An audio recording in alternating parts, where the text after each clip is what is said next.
Hi, everybody. My name is Miles, and I'm with Peak Performers. Thank you so much for joining me for another installment of Disability Weekly. Here we try to have interesting conversations about the disability lived experience and all the various different other factors that are connected to it. And I have such a privilege of being able to talk to some really interesting people. Before we get too far, please take a second to introduce yourself. You are in among friends and people that are like-minded, so please take a second to introduce yourself into the chat and connect with other people that also happen to be joining us live. And for the record, welcome. By the way, if you didn't get a chance, last week I had a fascinating conversation with Kara about particularly like life disruptions and what happens afterwards. And join me next week, Fridays at 11:30, where we're going to be talking about leadership and how oftentimes leadership within corporate America tends to be what quote unquote neurotypical. That's going to be with Mark Sones.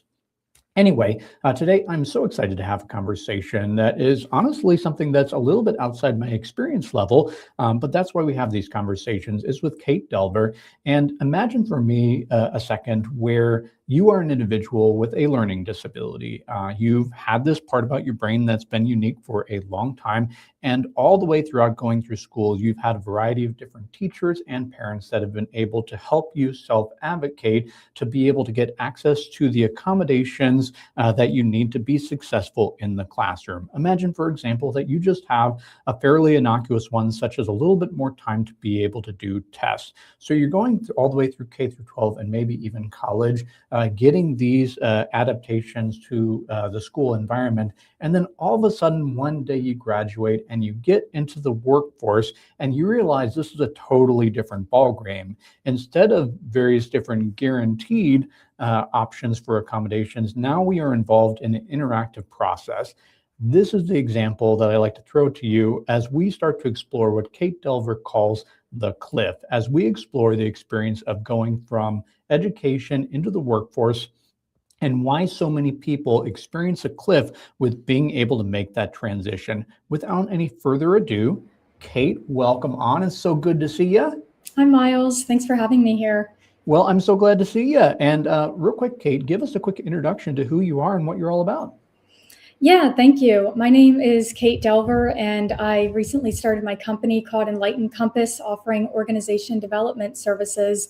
But what I'm also doing here is highlighting different life moments. Last month in April, I opened up about the grief framework, something that I designed, and having more sensitivity in the workplace. For July, for Disability Pride Month, I want to highlight disability inclusion, specifically the cliff, to coin a word that I coined, and it's talking about that gap that you just spoke about for graduates who, under the IDEA, which is the Individuals with Disabilities Education Act, that's where they have those rights, and then when they graduate, they no longer exist. So that's what we'll be talking about today. Absolutely. And please take a second to share, if you are joining us live, please share your personal experiences with this cliff phenomenon. And especially if you have experience guiding students towards being able to navigate this, please take a second to share your experience. Welcome to Paula, to Terry, and to Michael. Thanks all y'all for joining us in this live format right here. But Kate, could you add a little bit more context, first of all, to the cliff as I described it right there? Any other details that you would add specifically to that experience for students? I can talk about the experience personally, and then on almost like a 360-degree lens, where as an individual who was diagnosed as a student, I have family members that were teachers. I was a former substitute teacher. And then I also worked in human resources for a period of time. So there are different facets that I can look at this. And the question that you asked specifically was? Add a little bit more flavor to kind of the experience of that cliff, and particularly like what the difference is within the K through 12 or higher education environment compared with the quote unquote interactive process within the workplace.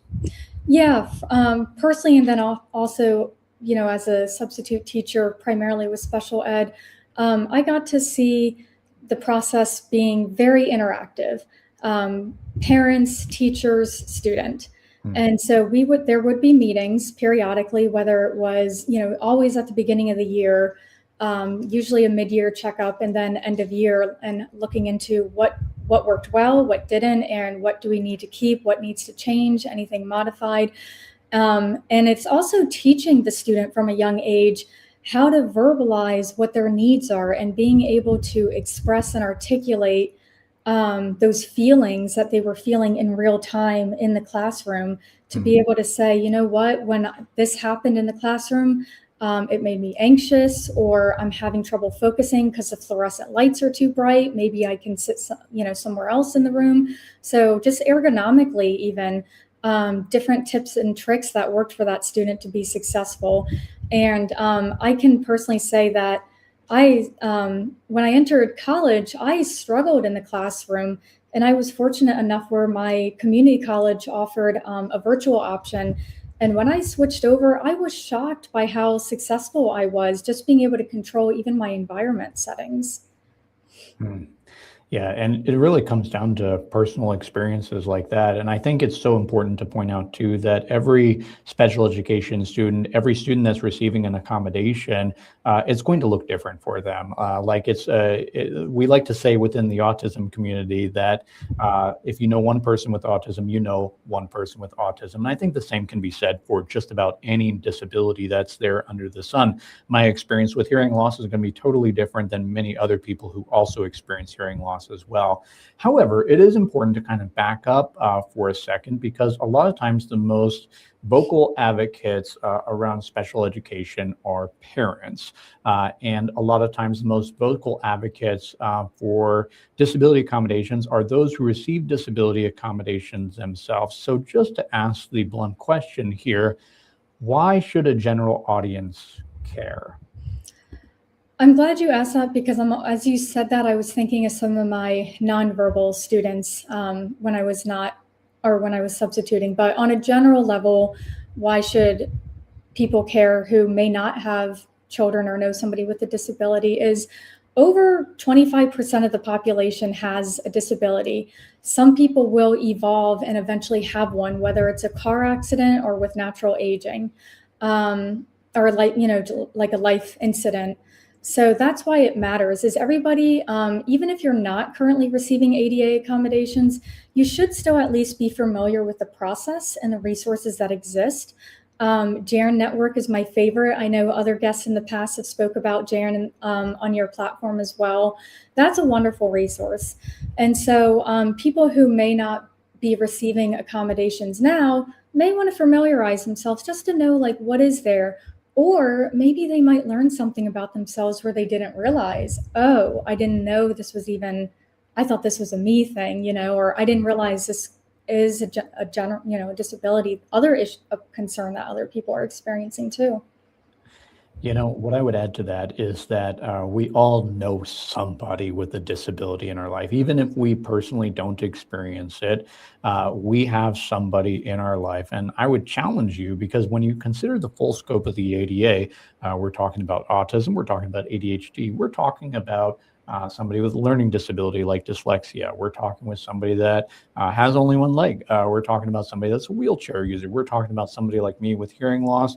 We're even talking about people that are cancer survivors as well. So by the time that you factor in the whole scope of it, you may be thinking to yourself, wait a second, it sounds like I have a disability, or it sounds like my very close friends or family members have disabilities too. Realistically, this touches so much of us, but I think even from like a larger macro level, there's been many different studies over the years, particularly within kind of the state youth programs that exist within multiple different states that are there to create employment opportunities for people with disabilities, about the economic benefits gained from putting people to work. So if you don't care about the disability portion of it, first off, I would challenge you to try to care a little bit. But if you don't care about that genuinely, you can just look at the economic benefit, because the more people that we have participating within the workforce in general, the more people we have paying taxes, the more people that we have that are contributing, that are spending within our economy.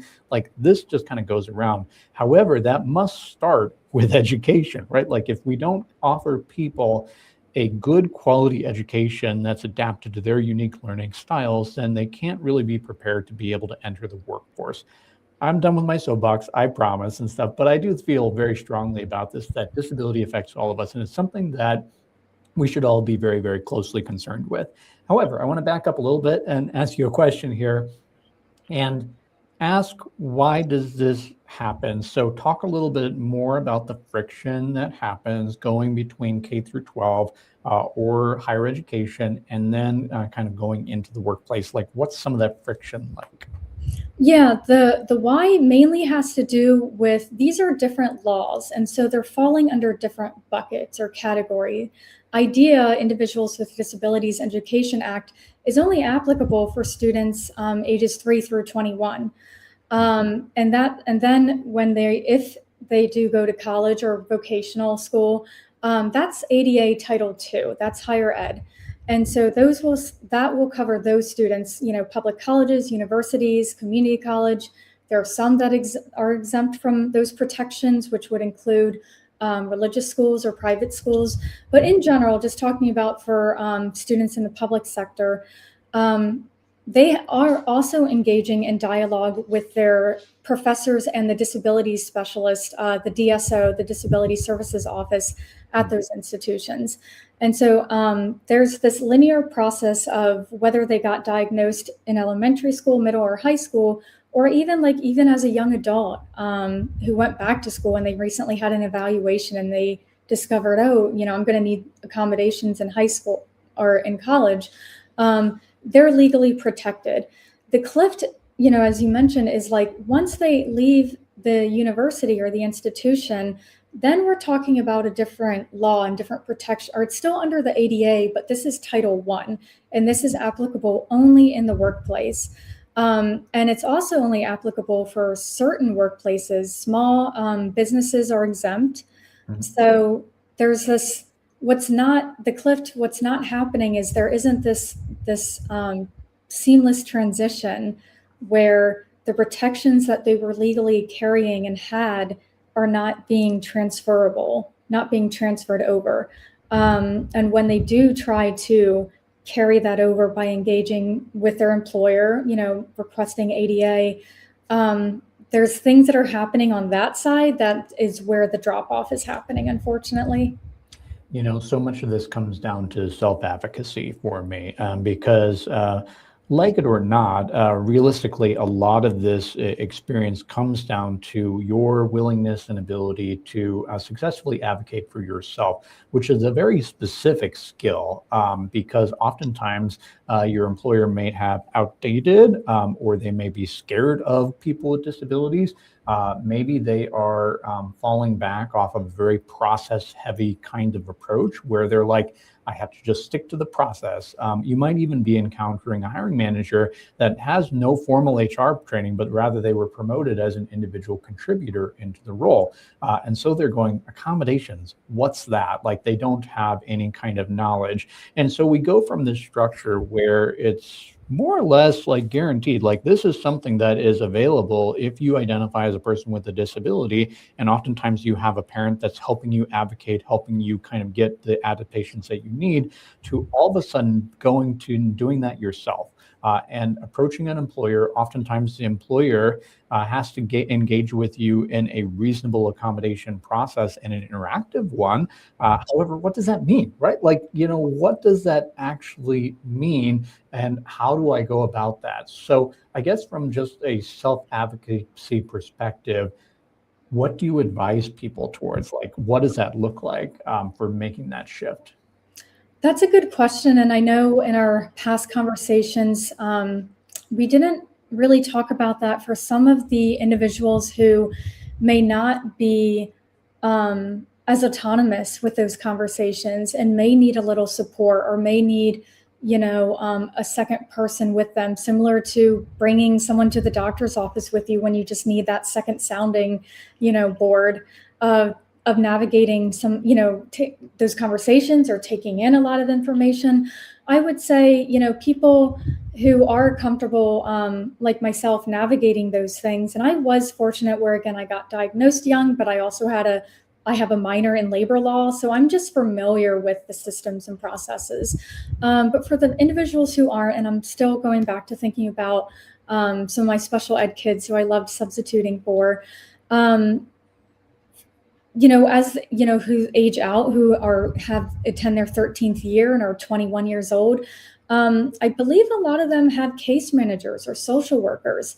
And even though some of those resources that they had in high school, you can still get those resources just in a different way, different systems and different entities that are more like state operated, or similar to the public school, but just not under the high school umbrella, but more institution, state publicly funded institutions. Can't say those are the perfect processes. I can't, we all know they have their glitches, but there are resources for people who, if they need help navigating that with somebody else, it may even be their parent. I know you and I spoke about that. Yeah. It may be their parent, or it may be like some sort of a case manager. I don't know the level that clinicians are allowed to get involved with the release of information to be able to talk to employer and, on behalf of their patient. But I think we can get creative in this area because we all have the common goal.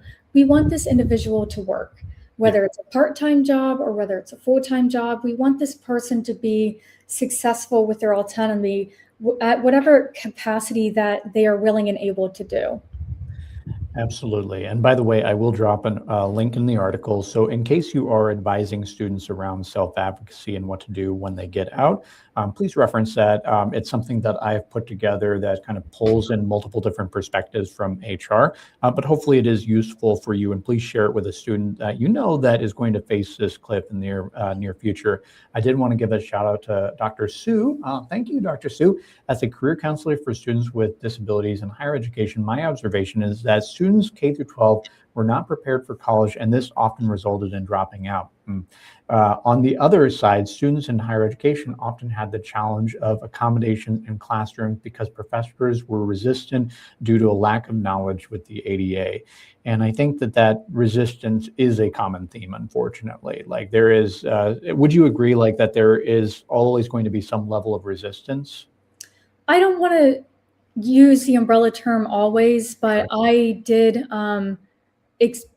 I have heard stories, I will say that, from some universities where in the disability, space, where they were getting pushback from the professors under the notion of, I'll use the example of extended time, where it would deem unfair that this individual got extended time, but, the majority of the group didn't. How is that fair? Yeah. And what unfortunately gets lost is usually it's a processing thing, where it just takes longer for the individual to process information. I'm thinking of like extended time on tests where the tests are obviously written. Well, maybe they need to queue up their reader on their laptop and make sure it's working, so then the test can be read out loud to them.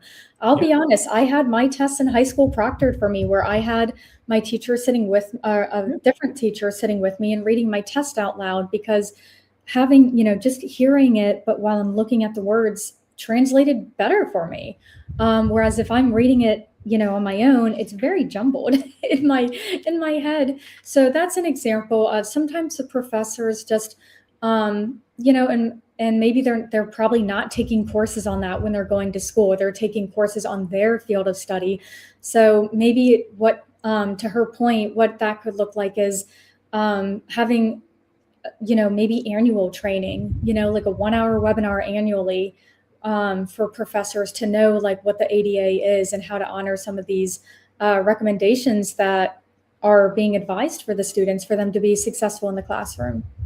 I think for me, it comes down to that notion of special treatment, because oftentimes we get caught up in the cycle of feeling that accommodations are special treatment for individuals. And I like to reframe it. It is not special treatment for individuals. In the employment landscape, we hired somebody to do a job. And we are adapting our technology, we're adapting our environment, we're adapting whatever the case happens to be, we're adapting those kinds of things so the individual can do the job that we hired them to do. And I think that the same kind of thing applies within school, right? Like got to the point where they're at because they're a smart cookie, because they're qualified, because they have something to contribute within the education workforce, education space. But we just need to adapt the space so that they can be their best self. So, yeah, sorry, you were saying? Well, as you were speaking, I just thought they got where they were because, they were successful and good at what they did in school. But also, I'm taking it to the next level of when they're in the workplace, they obviously qualified for that role, right? They went through a series of interviews with HR, with the hiring manager, maybe their peers, maybe a couple other stakeholders. It's a multi-level, touch point process of interviews. So for me, it has been confusing of I was good enough for the interviews to qualify for the job. So why are we having issues here on this front? The accommodations that I had that allowed me to be a successful student in college. Why are we not able to translate that into the workforce so I can be equally successful for you? My success is your company's success. And if these systems can be in place, everybody wins. And that's a huge takeaway that I hope our audience gets is everybody wins in this accommodation process. They get what they want, which is a productive employee, and the employee has a work environment that they can be successful in. And I think that transitions very nicely into the next question of what can be done, right? Like, because that's really kind of like the theme that many of us are looking for. And I want to approach this from multiple different angles. First off, like, let's talk about educators and how they can better prepare students to be able to face this cliff. And then let's talk about hiring managers and companies and what they can do so that they can better support people too. So I want to start with educators. So what can they do to be able to better prepare their students for the cliff and being able to self-advocate and get into the workplace? Yeah, for sure. I think definitely for specifically high school teachers who teach 11th and 12th grade, and then seniors in university as well, having that dialogue with their students, maybe if their bandwidth allows doing role playing or having them set up with another student who's receiving services to do role playing, their senior year of navigating that conversation of requesting accommodations. I know timing is really important, and people who do fall under the umbrella of ADA usually, I don't even want to use the word usually, but I'll say tend to err on the side of not disclosing until after they got the job, until they begin their first day of work. And I don't blame them. I think, that's that's a whole nother conversation of what is creating this, this reluctancy to disclose prior. But in terms of what can universities and schools do, I think just having those conversations, when they are having their touch points with their students, of preparing them, and maybe even doing a quick 10-minute review of the Title II and Title I and what the differences are. And hey, you had these rights, when you were with us as a student. Unfortunately, things are going to be a little different when you're workplace, but here are some resources for you. And here's some ways you can navigate those conversations with your new employer. I'm a big fan of role playing too. I think that that's very helpful to talk it out and let them vocalize it, let them practice that, and throw hypothetical examples of them, as well as some real life prejudices that they may experience and how to navigate those in a professional way. Because unfortunately, so often that burden falls on us as individuals with disabilities to navigate uncomfortable situations and situations of bias. But like you said, it's also important to know what the laws are and what the rules are. I would actually go a little step further. Many people wait till they have an employment offer to be able to actually disclose their disability and request an accommodation.